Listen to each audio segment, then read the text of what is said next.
Hi YouTube, how you doing? I'm going to do a quick video on the M&P Shield. My shield in particular that I bought is a 40 Smith & Wesson. I just got it, so what I want to do is go over the specs quickly. I'm going to talk about taking it to the range. I'm going to compare it in size to a 45 full-size M&P, and by the end of that, hopefully you'll have a little bit more information and help you if you want to buy one to make a more informed decision. In fact, that's what I like best about YouTube is, and that's why I've watched so many videos on them, is, you know, I'm not a professional certainly, but I do have the gun, I have shot it, so hopefully something I'll say today will resonate with somebody and it'll help you to make a more informed purchase if that point comes, okay? First thing off, I want to show you that the gun is safe. Chamber's open, nothing in the chamber.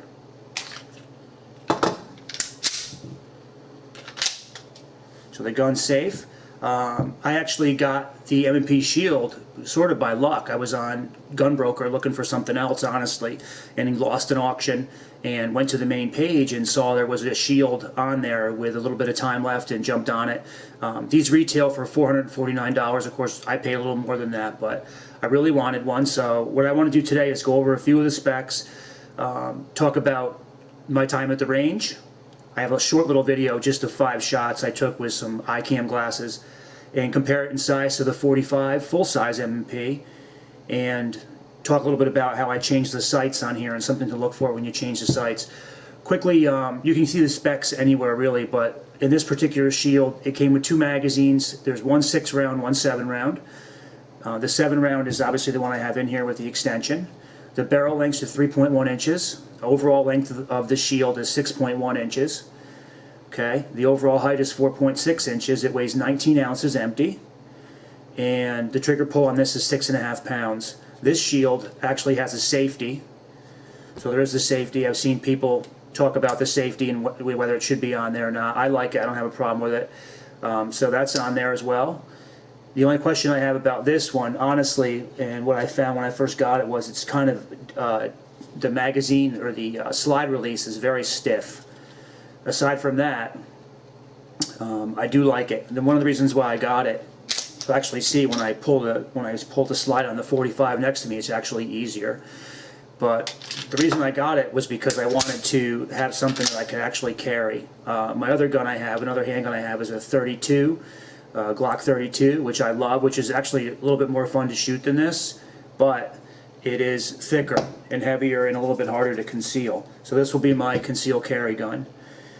I took it to the range when I got it. As soon as I got it, I went over to the range, and what was interesting was there was a group of young guys next to me, and one guy had just come back from being deployed in Afghanistan, and I overheard him talking about a pistol that was really hard to get, and he was excited to have been able to find one.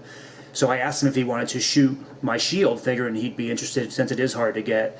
And he actually had a Shield. That's what he was talking about. But his Shield was a 9mm. So what was cool is we were both able to shoot. He was able to shoot mine. I was able to shoot his. Now there is a substantial difference between the 9 and the 40 you'll feel in recoil.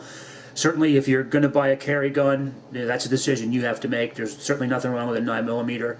A lot of people carry 9s, but you can definitely feel the additional recoil in the 40. So if you want a powerful, you know, certainly a powerful gun, they're both powerful, but I mean the 40 obviously is a little bit more powerful. If you're comfortable with that, again, it's not as much fun to shoot at the range, but again, these are carry guns, so that's something to consider. So he actually noticed, it was noticeable, the difference between the 40 and the 9. Probably you can see some videos on here of people shooting both for a comparison. So that was actually nice. I wasn't sure. I sort of was on the fence as whether I should get a 40 or a 9, but having shot both, I'm happy that I got the 40.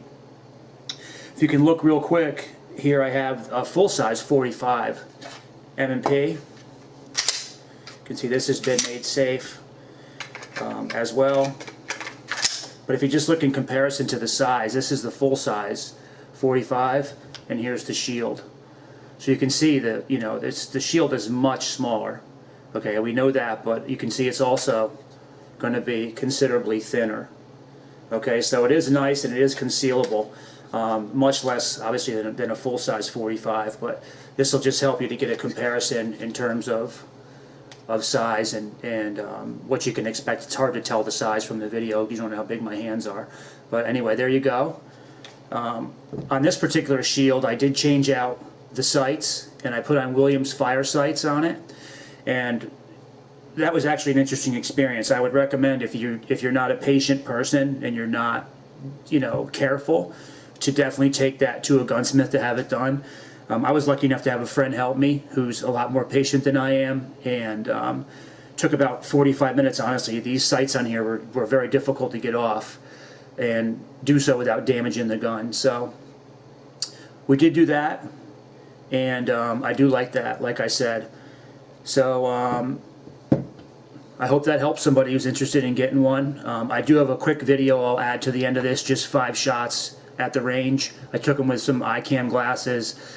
My first couple 5 shots, the groups weren't great. Actually, my groups weren't great until I honestly changed the sights and spent a little more time, taking my time, honestly. So, but now I'm down to, nice groups of 5, probably within 2.5, 3 inches from about, 7, 8 yards. So it's a nice, I still got some work to do with it. I probably put maybe 200 rounds through it so far, and I feel it definitely starting to break in a little bit. But anyway, the gun was great out of the box. I do like it. So actually, what else it came with, quickly, basically didn't come with a hard case, came with a box, came with a lock, and like I said, it came with the magazine. These are single stack magazines. So there's a 6 and a 7, just to get an idea of the size of the magazine too. Here's the full-size 45 magazine, the double stack. So you can see it's obviously a much smaller magazine. But I hope that helped, and I hope I did it in fewer than 50 that wasn't too distracting. Of course, so thanks for watching, and I'll be posting a video soon on my Glock 32 357 SIG, and hopefully that can help somebody as well. Have a good day. Thank you.